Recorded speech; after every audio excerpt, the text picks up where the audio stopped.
Bismillahirrahmanirrahim. Assalamualaikum warahmatullahi wabarakatuh. Sobat sekalian, kita jumpa lagi di channel Ustadz Demokrasi. Sobat sekalian, sebelum kita masuk membahas edisi kali ini, saya ingin mengucapkan selamat berlibur, selamat berakhir pekan kepada kita semua. Meskipun sebagian besar, dan saya kira hampir semua gitu ya, masih berada di dalam rumah berdiam karena masih berlaku PPKM. Saya kira tidak masalah, yang penting kita semua tetap enjoy dan jaga semangat, itu saya kira yang menjadi penting. Sobat sekalian, edisi kali ini kita akan membahas berkaitan dengan soal bangkitnya para mantan napi koruptor. Ini berkaitan dengan adanya pertanyaan yang masuk, ada netizen yang kemudian bertanya gitu ya kepada kami yang berkaitan dengan pandangan soal kebijakan pemerintah belakangan ini yang mulai memberikan perhatian lebih, memberikan fasilitas dalam jabatan-jabatan yang strategis kepada para mantan napi. Salah satu yang dicontohkan adalah ketika Menteri BUMN Erick Thohir itu kemudian mengangkat Emir Muiz sebagai komisaris di salah satu BUMN. Sobat sekalian, para netizen ini kemudian bertanya, apa pandangan Ustadz dan juga apakah, ini yang benar dikatakan ini adalah, apakah ini bukan bagian dari kebangkitan para mantan napi koruptor belakangan ini? Sobat sekalian, saya sendiri berpandangan bahwa sebenarnya ini memang betul bukan saja pertanyaannya. Saya ingin memposisikan bahwa ini bukan pertanyaan, tapi ini adalah sebuah bentuk kegelisahan, bahkan bentuk kemarahan publik sebenarnya terhadap sikap pemerintah yang memang betul-betul belakangan ini adalah agak bebal gitu ya. Saya agak kesulitan mencari padanan kata apa itu bebal gitu ya, karena sederhananya adalah bahwa publik selama ini sesungguhnya banyak aspirasi publik bagaimana berharap ada perhatian dari pemerintah berkaitan dengan kebijakannya yang dipandang itu kemudian mengingkari semangat pemberantasan korupsi, tapi kemudian faktanya adalah justru tidak dengar. Sehingga ya seperti itulah yang terjadi gitu ya. Sobat sekalian, ibarat anjing menggonggong kapila berlalu gitu ya. Jadi kita ini kan selama ini banyak kemudian mengajukan aspirasi, tapi kemudian kurang direspon. Padahal sebenarnya adalah pemerintah itu kan sebenarnya adalah tidak boleh tuli. Dia harus mendengar aspirasi publik gitu ya. Bahkan sebenarnya bukan hanya sekedar mendengar, tapi pemerintah itu adalah selain mendengar, yang menjadi penting dia harus responsif terhadap aspirasi yang disuarakan oleh publik. Karena sesungguhnya disitulah substansi kenapa pemerintah itu dibentuk dalam rangka untuk kemudian mengelola negara berdasarkan kepentingan publik, bukan kepentingan golongan, apalagi kepentingan pribadinya. Disitulah sebenarnya substansi pemerintahan itu dibentuk.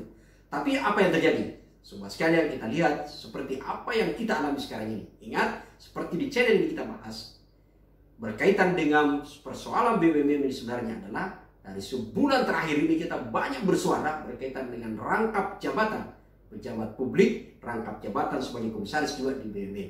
Tapi apa yang terjadi? Bukannya direspon aspirasi tersebut, tapi kemudian baru saja kemarin justru Menteri BUMN Pak Erick Thohir kembali berulang membuat kebijakan yang justru membuat publik menjadi kembali lagi-lagi adalah kecewa, bahkan marah gitu ya. Karena justru yang dilakukan adalah mengangkat seorang komisaris di PT Pupuk Iskandar Muda adalah mantan napi koruptor. Seperti yang dilansir di beberapa media, bahkan ICW Indonesia Corruption Watch sempat mengecam kebijakan ini. Tapi ya itu yang terjadi. Fakta bahwa publik berteriak, publik mengecam lagi-lagi gitu ya. Tapi pada saat bersamaan pemerintah bergeming dengan kebijakannya sendiri. Itulah yang terjadi. Sampai kemudian seolah-olah lagi-lagi adalah anjing menggonggong kapila berlalu. Sobat sekalian, kita lihat sebenarnya apa yang terjadi. Kalau kita mencoba men-track sebenarnya siapa Emir Muiz ini? Emir Muiz sebenarnya adalah seorang politikus senior dari PDI Perjuangan, partai pemenang pemilu gitu ya, yang kemudian pada saat tahun 2013 tahun 2013 kemudian ditetapkan menjadi tersangka oleh KPK dalam kasus suap korupsi gitu ya. Jadi dalam kasus korupsi pembangkit listrik di Lampung.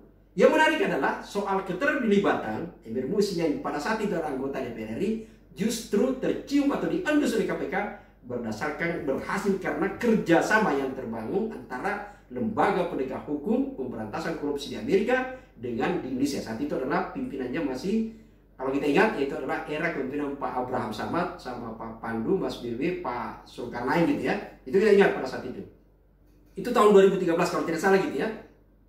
Kasus ini kemudian berhasil diungkap oleh KPK, dan akhirnya kemudian diproses, lalu kemudian sampai divonis sebagai kasus korupsi, terbukti gitu ya, menerima suap sampai miliaran rupiah dalam kasus pembangkit listrik tersebut. Itulah Emir Muiz gitu ya, yang kemudian akhirnya bebas pada tahun 2016. Dan tahun ini justru pada kemarin itu berdasarkan beberapa informasi yang kita lacak gitu ya, ternyata yang bersangkutan adalah kembali diangkat menjadi menduduki jabatan komisaris komisaris di PT Pupuk Iskandar Muda, adalah salah satu anak perusahaan dari PT Pupuk Indonesia. PT Pupuk Indonesia adalah salah satu BUMN gitu ya. Ini yang kita lakukan, sehingga kebijakan ini kan sebenarnya seolah-olah menampar kita semua gitu ya, mengingkari semangat pemberantasan korupsi yang selama ini banyak didengung-dengungkan. Bahkan kita seolah kemudian semakin yakin bahwa kata-kata pemberantasan korupsi itu adalah sisa lip service saja. Enak diucapkan di bibir, begitu sangat ringan, tapi sangat susah dipercaya dalam kenyataan. Karena faktanya adalah justru yang terjadi sekarang ini, yang bersangkutan kembali diangkat menjadi komisaris di BUMN. Itu adalah real. Sehingga kita sebenarnya berharap dalam kejadian ini, inilah yang harusnya sekali lagi menjadi alasan kenapa kita mendesak Presiden Joko Widodo untuk segera turun tangan gitu ya.